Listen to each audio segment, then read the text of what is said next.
இப்ப அமைச்சரவையில வந்துட்டு இடம் வேணும் அப்படின்னு அவங்க அவங்க தரப்புல இருந்து நீங்க வந்து இடம் வைக்கணும் அப்படின்னு சொல்லி கோரிக்கை வந்தது அப்படிங்கிறது தான் உங்க தலைமை சொன்ன ஒரு விஷயமா இருக்கு. அதாவது வந்து ஐயுஎம்எல் வந்து அமைச்சரவையில இடம் பிடிக்கணும் அப்படின்னு. அதுக்கு நீங்க வந்து ஏன் தயக்கப்பட்டீங்க?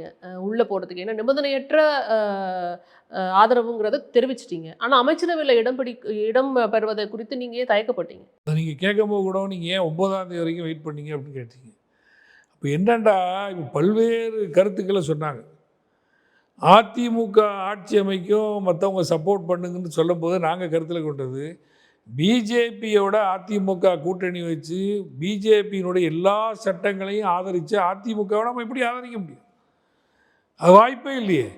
அதனால தான் அதில் நம்ம முரண்பட்டு ஒரு முடிவு எடுத்தோம். அடுத்தது ஆட்சியில் பங்குக்கு வாங்கன்னு சொல்லி அவங்களே வாலண்டியாக கூப்பிட்டாங்க.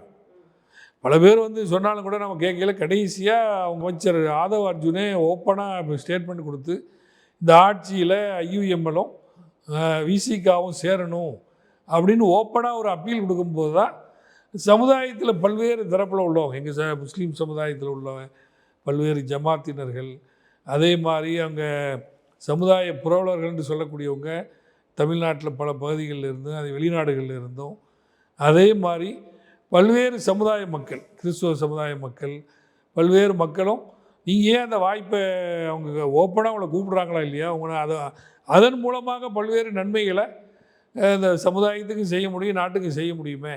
வெளியில் நீங்கள் இருந்து கோரிக்கைகளை வச்சு நிறைவேற்றதோட உள்ளே இருந்து நீங்கள் ஒரு செய்யக்கூடிய ஒரு வாய்ப்பு உங்களுக்கு கிடைக்குதே. நீங்களாக கேட்கல, அவங்களா தானே உங்களை கூப்பிட்றாங்க அப்படிங்கிற அடிப்படையில் தான் கடைசியில் வேறு எந்த வாய்ப்பும் இல்லை. இந்த ஆட்சி அமையணும், இந்த ஆட்சிக்கு துணை நிற்கணும்.